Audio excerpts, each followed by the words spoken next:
Hey, No Nonsense Know-How here. Today I'm going to show you how to replace your belt tensioner and belt on a 12 valve Cummins. This might carry over to 24 valve and some other Dodge products as well. Let me know if it does.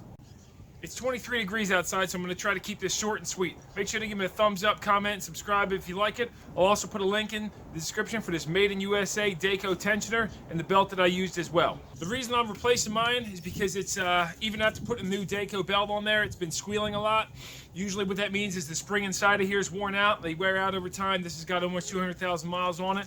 So another way they wear out is the bearing inside of here goes bad. So I'll also put a link in there. If you just have a bad bearing in here you got to replace, you can just take this Torx off right here and just replace this alone without replacing the whole spring if yours is still good. But I'm going to replace the whole assembly.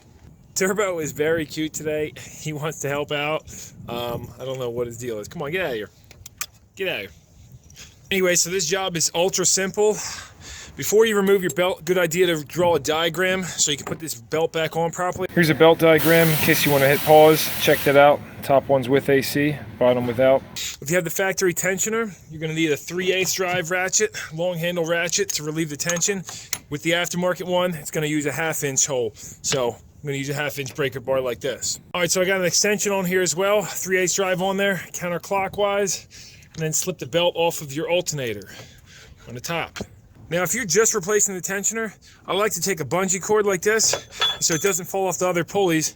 Hook that on there like so, and then hook that somewhere where it just keeps the belt from flopping off all the other pulleys.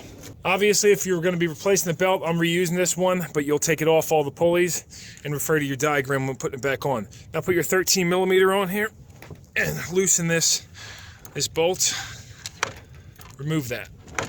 And it pops off there just like this. Note you have this locating pin here that has to get relined up on the hole in the block, on the hole down there, and make sure that your mating surface that this is going against is not all rusted, and maybe clean that up with some sandpaper first. If you're just replacing this pulley on here, you're going to need a T50 Torx to remove that.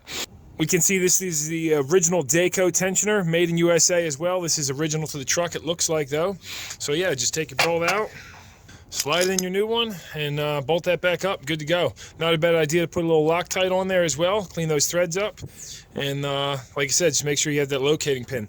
When you bring this back down, you're going to hook this on the belt first and pull that up. This is the smooth side of the belt. It's going to roll on this pulley.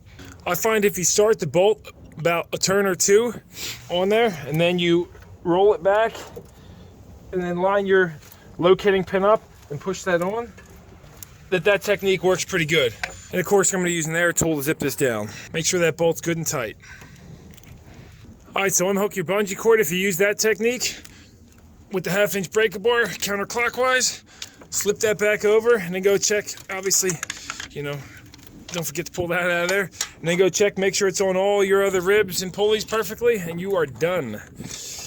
Only difference if you were putting the belt on is you're going to have to route that again. But again, if you're just putting the tensioner on there, try the old bungee cord trick. Definitely saves you a little bit of time. It also helps out to stand on cinder block like this. That's what I did.